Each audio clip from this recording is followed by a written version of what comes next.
ओम नमः शिवाय। जय माता रानी। दोस्तों, आप देख रहे हैं आपका अपना YouTube चैनल व्रत त्योहार टोटके। मैं हूं आपके साथ रिमझिम शर्मा। दोस्तों, आज इस वीडियो में मैं आपको वट सावित्री व्रत की पूजा विधि करके दिखाने जा रही हूं।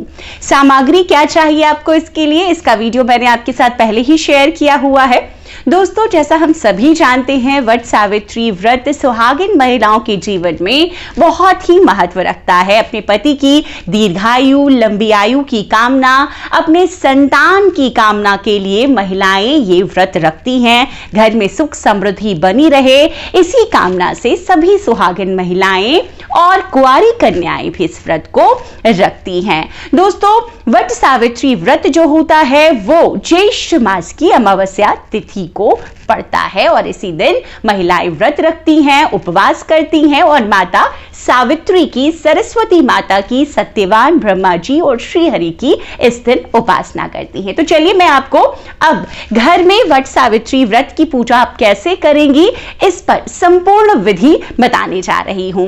हालांकि कुछ रिवाज, कुछ रीतियां अपने अपने प्रांत क्षेत्र के मुताबिक थोड़ी अलग होती हैं, तो वो आप उसके अकॉर्डिंग में आप थोड़ा बहुत जो भी आपके क्षेत्र में लगता हो वो लगा सकती हैं, उलटफेर कर सकती हैं, लेकिन आमतौर पर यही विधि होती है। तो चलिए मैं आपको पूजा करके दिखाती हूं।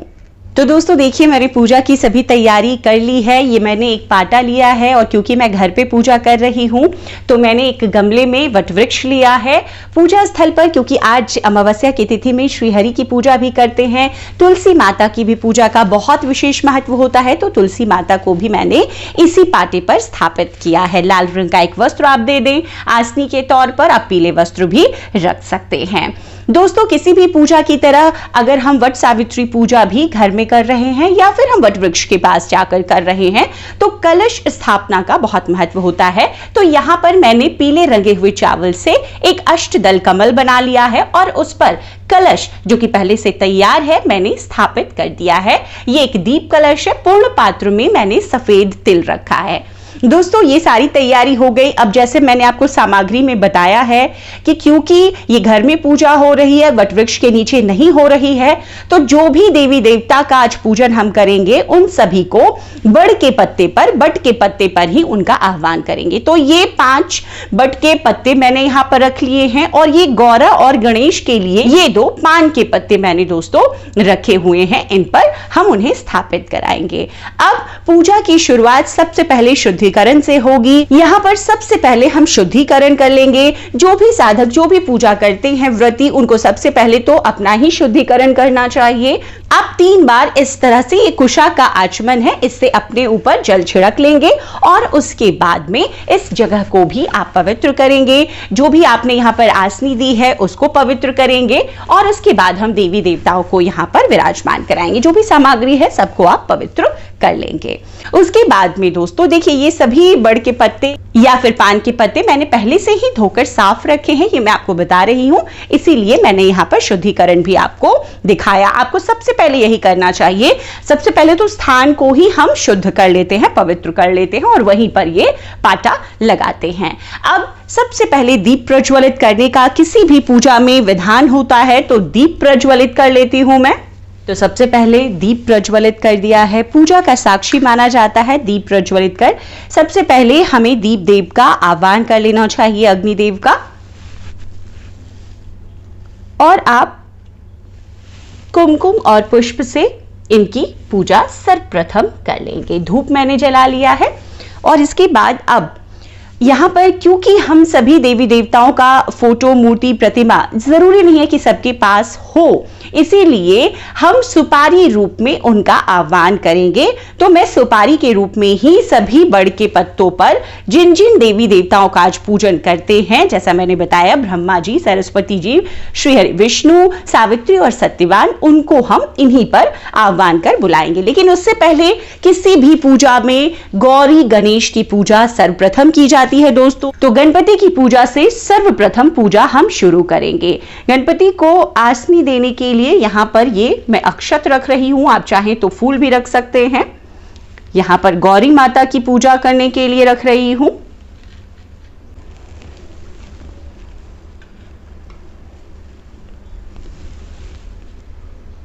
ये गणपति एक कलावे का गणपति, पहले भी हर पूजा में मैं ऐसे ही लाती हूँ गणपति बना करके। आप भी इस तरह से कलावे पर रक्षा सूत्र लपेट करके गणपति तैयार कर लेंगे। माता गौरी आप चाहें तो मिट्टी की बना सकते हैं, आप चाहें तो इस तरीके से जैसे मैंने हल्दी की बनाई है आप हल्दी की भी बना सकते हैं। अब सबसे पहले गौरा गणेश की ही पूजा करते हैं वट सावित्री व्रत में, तो स्नान का भाव यहां पर कर लेते हैं और इसके बाद सभी देवी देवताओं का एक साथ पूजन करने के लिए शुरू हम करें तो ज्यादा अच्छा है। सर्वप्रथम हम श्री हरि विष्णु के नाम से एक सुपारी यहां पर रखते हैं और सभी देवी देवताओं के लिए उसी तरीके से आसनी अक्षत की ही आप दे सकते हैं। यहां पर ये सत्यवान जी के नाम से और ये सावित्री माता के लिए, ब्रह्मा जी के लिए और ये सरस्वती माता के लिए, इन्हीं की पूजा आराधना वट सावित्री व्रत के दिन हम करते हैं दोस्तों। तो यहाँ पर मैंने श्री हरि विष्णु के लिए रखी सुपारी और ये सत्यवान के लिए, मां सावित्री के लिए, ब्रह्मा जी के लिए और ये सरस्वती माता के लिए। कई लोग क्या होता है कि वो माताओं का जब पूजन करते हैं तो सुपारी नहीं रखते, पुरुषों के पूजन में रखते हैं। आप चाहें तो इसके बदले एक सिक्का भी रख सकते हैं, उसमें भी कोई दिक्कत नहीं है। अब सभी देवी देवताओं का एक साथ ही पूजन करेंगे। तो हमने गौरा गणपति को स्नान का भाव से आचमन किया है। अब सभी के लिए, विष्णु जी के लिए आप इसके साथ साथ मंत्रों का जप भी करते रह सकते हैं। आप एक मंत्र ही ले लें, गायत्री मंत्र ले लें आज के दिन में वट सावित्री पूजन में, तो आप गायत्री मंत्र का ही जप कर लें। गायत्री मंत्र मैं आपके लिए डिस्क्रिप्शन बॉक्स में भी लिख दूंगी। मंत्र है ओम भूर्भुवः स्वः तत्सवितुर्वरेण्यं भर्गो देवस्य धीमहि धियो यो नः प्रचोदयात्। इसके बाद में हमने तुलसी माता में भी और वट वृक्ष में भी जल अर्पित किया। अब इस दिन अमावस्या की तिथि है तो मैंने सामग्री में भी दिखाया है, वट वृक्ष में भी मीठा दूध अर्पित करते हैं और तुलसी माता में भी, तो आप मीठा दूध अर्पित करें और इसी तरह से तुलसी मां में भी आप मीठा दूध अर्पित करें। दोस्तों इसके बाद अक्षत देना है। ओम गण गणपते नमः, जय मां गौरी, जय मां गौरी, ओम विष्णु नमः। आपको जो मंत्र उचित समझ में आता है, जिसको आप कर सकते हैं, उस मंत्र का आप जप करते रहें। कलश देव का अभी हमने स्नान नहीं कराया था। कलश में हम सभी देवी देवताओं का आह्वान करते हैं। उन सभी देवी देवताओं को जो इस व्रत में सम्मिलित होकर हमें आशीर्वाद देने आए हैं, उनका आह्वान करते हुए उनकी पूजा भी करेंगे। अब स्नान का भाव हमने कर लिया है सभी देवी देवताओं का, तो अब सबसे पहले हम यज्ञोपवीत देंगे स्नान के बाद गणपति को, उसके बाद में श्री हरि विष्णु को। ये देखिए सफेद यज्ञोपवीत है, आप इसमें हल्का सा हल्दी लगा करके इस तरीके से इसे पीला कर दें। ब्रह्मा जी को और ये सत्यवान जी को। और अब कुमकुम, अक्षत, धूप, रोली जो भी आपके पास है, आप जिनसे भी पूजा करते हैं नियमित, वो अर्पित करेंगे। ये मैं कुमकुम अर्पित कर रही हूं। ओम गण गणपते नमः, ओम गण गणपते नमः, ओम गण गणपते नमः। इसी तरीके से देवियों को भी आप कुमकुम अर्पित कर सकते हैं, देवताओं को भी, तो आप सभी को अर्पित करें।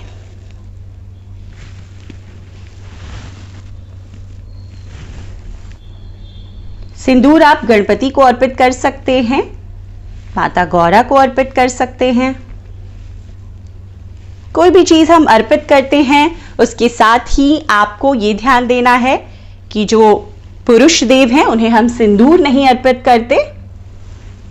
अमावस्या की तिथि में तुलसी माता में भी हम सिंदूर अर्पित करते हैं, तो तुलसी माता में भी आप सिंदूर अर्पित करें। जय मां तुलसी, जय मां तुलसी, जय मां तुलसी।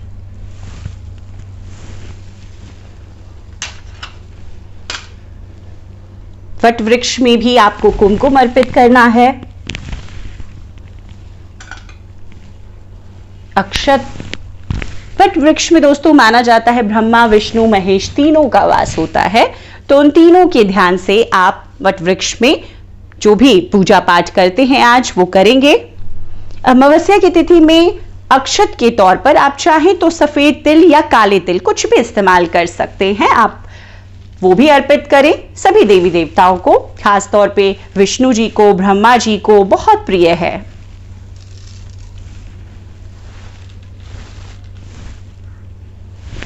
वट वृक्ष को भी अर्पित करें, तुलसी मैया को भी आप अर्पित करें।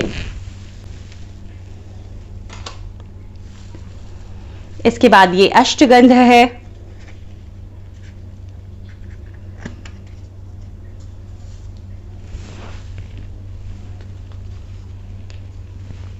मंत्रों का जप मैंने बताया ही, आप मंत्रों का जप लगातार पूजा में करते रह सकते हैं। मन ही मन भी आप जप कर सकते हैं, उसमें भी कोई दिक्कत नहीं है।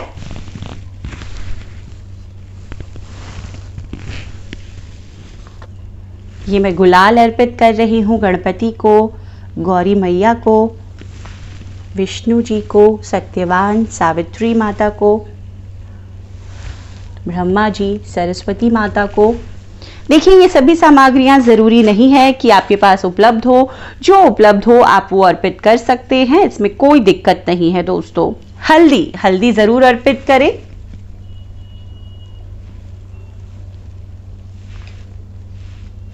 ओम भूर्भुवः स्वः तत्सवितुर्वरेण्यं भर्गो देवस्य धीमहि धियो यो नः प्रचोदयात्। अब पुष्प अर्पित करेंगे, फूल माला अर्पित करेंगे, उससे पहले वस्त्र दे देते हैं। तो आप गणपति से शुरू करके इस तरीके से सभी देवी देवताओं को वस्त्र दें। गौरा माँ को वस्त्रम समर्पयामि, इस तरीके से बोल के भी आप वस्त्र दे सकते हैं सभी देवी देवताओं को। श्री हरि विष्णु को, सत्यवान जी को, माता सावित्री को, ब्रह्मा जी का वस्त्र का भाव आप चाहे तो कलावे का भी वस्त्र दे सकते हैं। भाव आपको वस्त्र का रख करके सभी देवी देवताओं को अर्पित करना है। आप लाल रंग के, पीले रंग के जो भी चाहें वो दे सकते हैं। सफेद रंग के वस्त्र भगवान ब्रह्मा जी को और माँ सरस्वती माता को आप दे सकते हैं। सरस्वती माता को भी वस्त्र मैंने दिया। और अब तुलसी मैया को भी आप विशेष पूजाओं में वस्त्र अर्पित करें। जय मां तुलसी। और ये वट वृक्ष में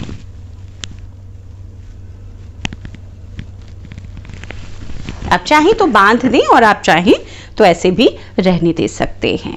इसके बाद में फूल माला जो भी आप लेकर आए हैं वो अर्पित करें। और फूल माला वस्त्र के बाद सभी देवी देवताओं को अर्पित कीजिए। गणपति को सबसे पहले, माँ गौरा को, भगवान विष्णु को, इसके बाद आप इधर ब्रह्मा जी को विराजमान कराया है उन्हें अर्पित करते हैं। थोड़ी जगह की यहाँ पर देखिए दिक्कत है, इसीलिए सरस्वती माता को, सत्यवान जी को और माँ सावित्री को। तो इस तरीके से सभी देवी देवताओं के लिए जो भी आप लेकर आए हैं फूल माला वो अर्पित करें।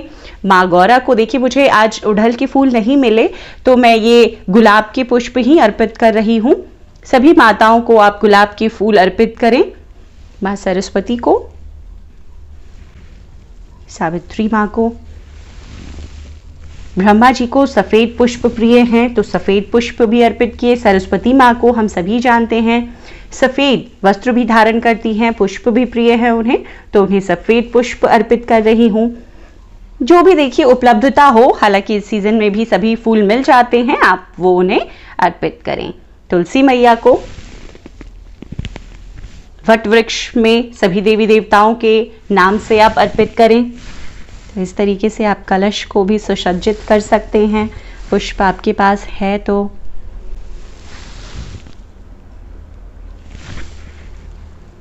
इसके बाद में आपने अब अगर इत्र आपने रखा है तो इत्र भी आप अर्पित करें सभी देवी देवताओं के लिए।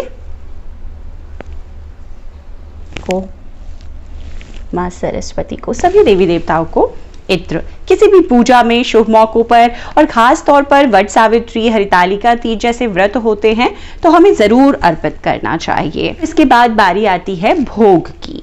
तो भोग में जैसा मैंने आपको बताया भी है कि चने के भोग का बहुत महत्व है। चना जरूर इस दिन अर्पित किया जाता है और घर में हमारे यहाँ पूरी और गुलगुले, मीठे पुए हैं, ये भोग में लगाए जाते हैं। तो सभी देवी देवताओं के नाम से मैंने एक ही जगह पर ये भोग रखा है और ये मैं भोग अर्पित कर रही हूं।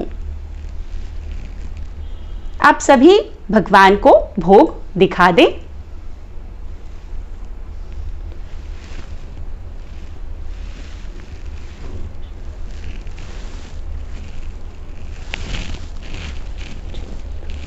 और उसके बाद एक ही जगह पर आप रख दें। इसी तरीके से ब्रह्मा जी को, सरस्वती माता को, श्री हरि को सफेद भोग बहुत प्रिय है तो हमने सफेद भोग भी रखा है। आप चाहें तो पीले लड्डू भी ला सकते हैं। पीले लड्डू आज चढ़ाना गणपति को बहुत विशेष महत्व रखता है तो आप पीले लड्डू का भोग भी अर्पित कर सकते हैं।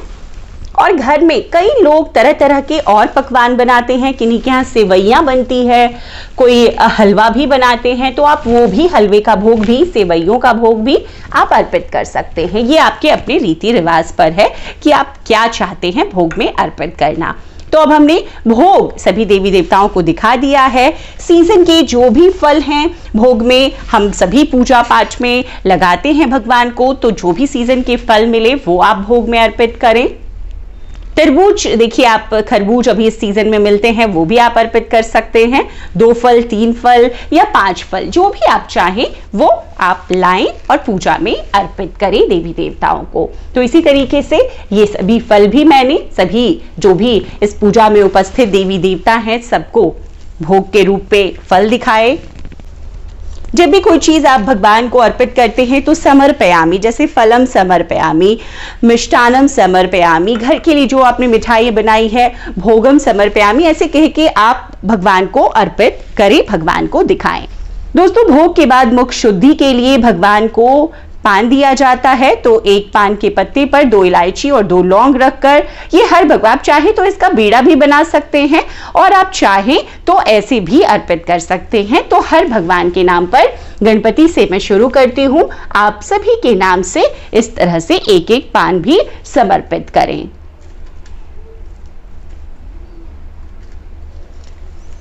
माँ गौरा के लिए, श्री हरि विष्णु के लिए, सत्यवान के लिए, माता सावित्री, ब्रह्मा जी और माँ सरस्वती, सबको मुख शुद्धि के लिए आप इस तरह से पान का बीड़ा लगा करके जरूर दें।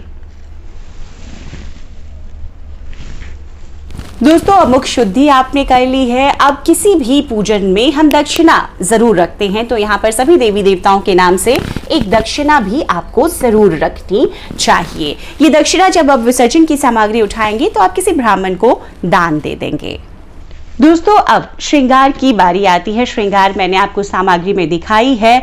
जब भी सुहाग से संबंधित कोई भी पूजा पाठ हम करते हैं, माताओं की पूजा करते हैं, चाहे नवरात्र की करें, हरितालिका तीज व्रत की करें, करवा चौथ की करें, तो सुहाग की पिटारी हमें, श्रृंगार की पिटारी हमें जरूर अर्पित करनी चाहिए। तो यहाँ पर आप गौरी माता के सामने भी रख सकती हैं, सावित्री माता के सामने आप इसे रखें और माँ सरस्वती के सामने इसे रख करके आप यहाँ पर साइड में इसे रखते पूजा में। दोस्तों इस पूजा में मंगलसूत्र और विछवा का प्रावधान है। विछवा और मंगलसूत्र जरूर आपको सुहाग की पिटारी में रखनी चाहिए माता के लिए। तो इस तरीके से एक 16 श्रृंगार जो भी संभव हो, आप इसमें 4-5 चीजें भी रख सकती हैं, आप लाएं। इस श्रृंगार को माँ गौरा के सामने, सावित्री माता के सामने, सरस्वती माता के सामने आप रखें और उसके बाद आप इसे चाहें तो ब्राह्मण को दे सकते हैं, आप इसे चाहें तो खुद भी इस्तेमाल में कर सकते हैं। बायना में आप सास को दे सकते हैं, अपनी जेठानी को दे सकते सकते हैं, उसमें भी कोई दिक्कत नहीं है। दोस्तों अब जैसे हम पूजा कर रहे हैं, पहले भी मैंने आपको बताया कि इसमें पंखे का बहुत महत्व बताया गया है। तो इस तरह से रंगीन पंखा मुझे मिल गया, नहीं भी मिले आपको रंगीन तो आप उसको ऐपन से थापा लगा सकते हैं। आपके घर में महावर होगा, कोई भी गुलाबी रंग से आप इस तरीके से इस पे कुछ भी बना करके शुभता की निशानी आप इसे यहाँ पर रखेंगे। अब इसके बाद वट वृक्ष को इस पंखे से हवा भी करनी होती है और ऐसा कहा जाता है कि इस पंखे से वट वृक्ष को जब हम हवा करते हैं और यहाँ पर रखते हैं, इसके बाद घर जाकर इसी पंखे से अपने पति को भी हमें जरूर हवा करनी चाहिए। ऐसा माना जाता है ऐसा करने से ये एक तरह का उपाय है, जो भी नकारात्मकता होती है वो खत्म हो जाती है और आपका और आपके पति के साथ संबंध जो है वो बहुत मधुर होते हैं। तो आप ये जो एक पंखा है इसे भी आप यहाँ पर साइड में रख दीजिए, ये भी पूजा स्थल पर आपको रखना है। दोस्तों एक और बहुत जरूरी नियम है जिसके लिए आपको 2 इस तरह की मालाएं, कच्चे सूत की 12 धागे की ये मालाएं हैं। कई लोग 12 धागे की बनाते हैं, कई क्षेत्रों में इसी में 12 गांठ भी लगा देते हैं। हमारे यहाँ सीधे 12 धागाओं की ये माला कच्चे सूत की बनती है।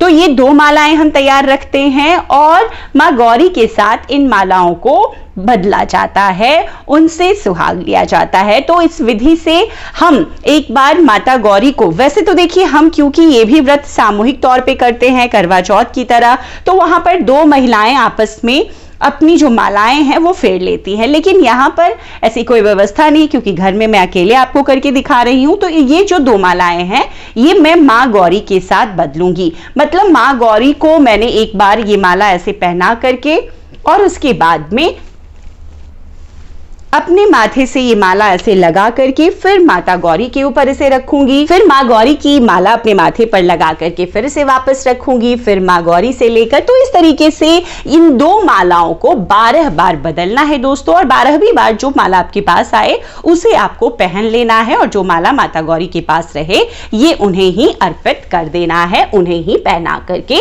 छोड़ देना है और ये माला आपको पहनना है। अब देखिए यहाँ पर 12 का वट सावित्री व्रत में बहुत महत्व है। जैसे मैंने बताया हमारे यहाँ 12 पूरियां, 12 ये गुलगुले मीठे पुए बनते हैं और ये जो माला होती है ये भी 12 धागे की होती है। इसे हमें कम से कम 12 दिन पहनना होता है।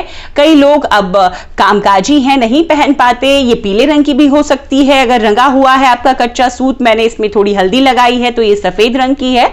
और आप चाहे तो 12 घंटे बाद भी इसे उतार सकते। कई लोग तो 12 महीने पूरे साल मतलब इसे धारण करके रखते हैं, सुरक्षित रखते हैं और फिर बाद में विसर्जन में इसे डाल देते हैं। अगर आप एक दिन पहन रहे हैं इसे 12 घंटे और या 12 दिन पहन रहे हैं तो आप 12 दिन के बाद इसे विसर्जन में शुद्ध जल में आप इसे डाल देंगे। तो ये भी एक बहुत जरूरी नियम है जो वट सावित्री व्रत में हमें ध्यान रखना होता है। अब बारी आती है वट वृक्ष के फेरे की। तो इस तरीके से पूजा आपने संपन्न कर ली और अब आप फेरी लगाएंगे। फेरी लगाने में जैसा मैंने पहले भी आपको बताया था कि हमारे यहाँ ये काले चने जो भिगोए हुए अंकुरित चने होते हैं इससे हम फेरी लगाते हैं अपने आंचल में रखकर और जो कच्चा सूत है उसे लपेटते हैं। फेरी आप 12 बार लगा सकते हैं, 28 बार लगा सकते हैं, 54 बार, 108 बार, तो जितनी भी संख्या आपके तरफ चलती हो। 7 बार भी कई लोग फेरी लगाते हैं, आप लगा सकते हैं।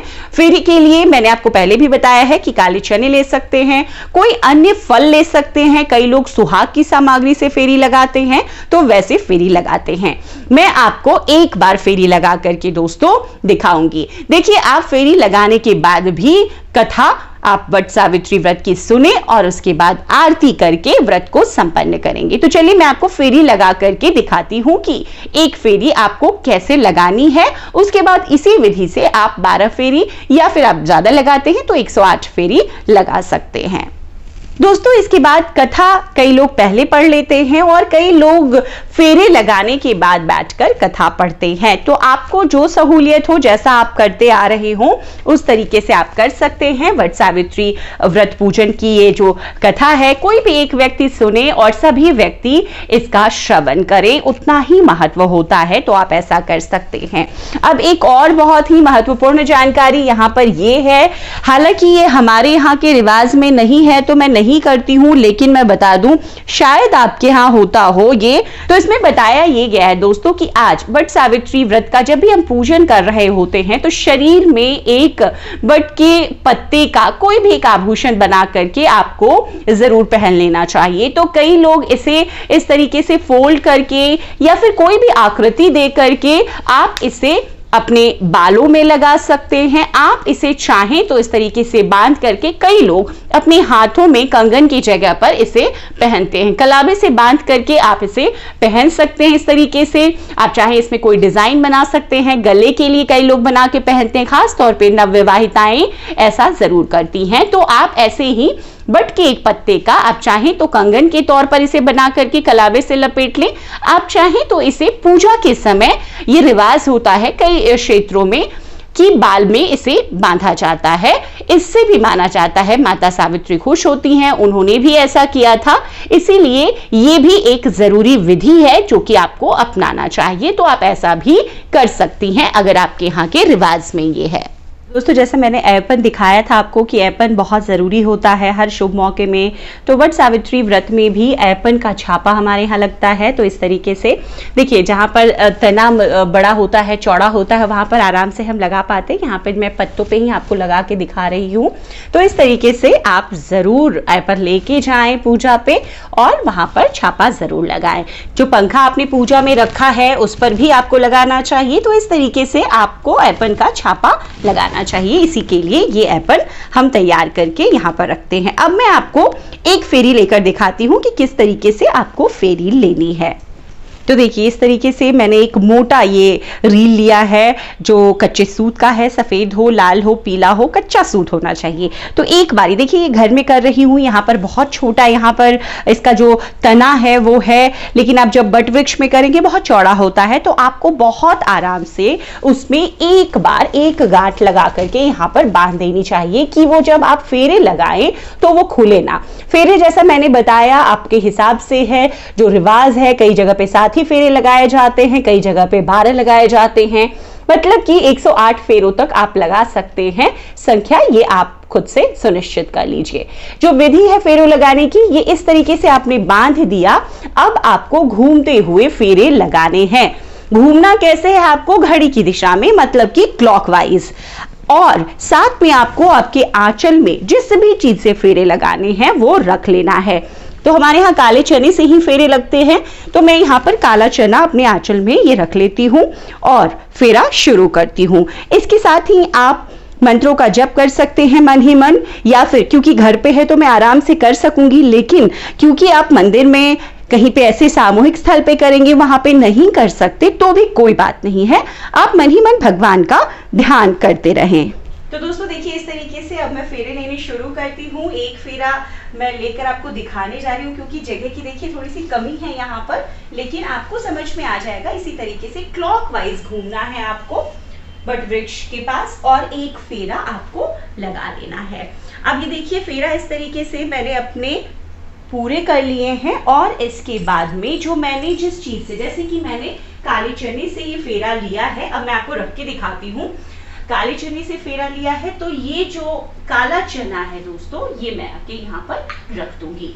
इसी तरीके से जो भी आपने आंचल में काले चने लिए हैं, जितनी भी बार 12 मैंने यहाँ पे संख्या रखी थी, 12 मैंने वहां पर ले लिया है। अब आपने ये 12 फेरे कर लेने हैं और इसके बाद धागा को यहाँ पर आपको ऐसे, जो कच्चा सूत है उसको छोड़ देना है, उसको फिर से बांधना नहीं है। तो इसी विधि से आपको फेरे लेने हैं। दोस्तों, वट सावित्री पूजा के बाद हमें अपनी सासू माँ से आशीर्वाद लेना होता है। पूजा आपने विधि विधान से संपन्न कर ली है। अब इसके बाद सास के नाम से बायना जरूर आपको निकालना चाहिए। तो उसके लिए भी आप काले चने लेंगे, जो भी आपने मीठे पकवान घर में बनाए हैं, और अपनी सासू माँ के लिए एक बिछवा ले लें, सुहाग की चीजें ले लें और वस्त्र के साथ रख करके सासू माँ के चरण स्पर्श करेंगे, उनसे अपने अखंड सुहाग का आशीर्वाद लेंगी और वो बायना उनको देंगी। ये भी बहुत ही शुभ माना जाता है वट सावित्री व्रत पूजा में। तो दोस्तों, परिक्रमा करने के बाद में अब आप आरती करेंगे। वट सावित्री पूजन की जो विधि है उसमें आरती भी दी गई है सभी देवी देवताओं की। आप गणेश जी की आरती कर लें, उसके बाद ओम जय जगदीश हरे कोई भी आप आरती कर सकते हैं।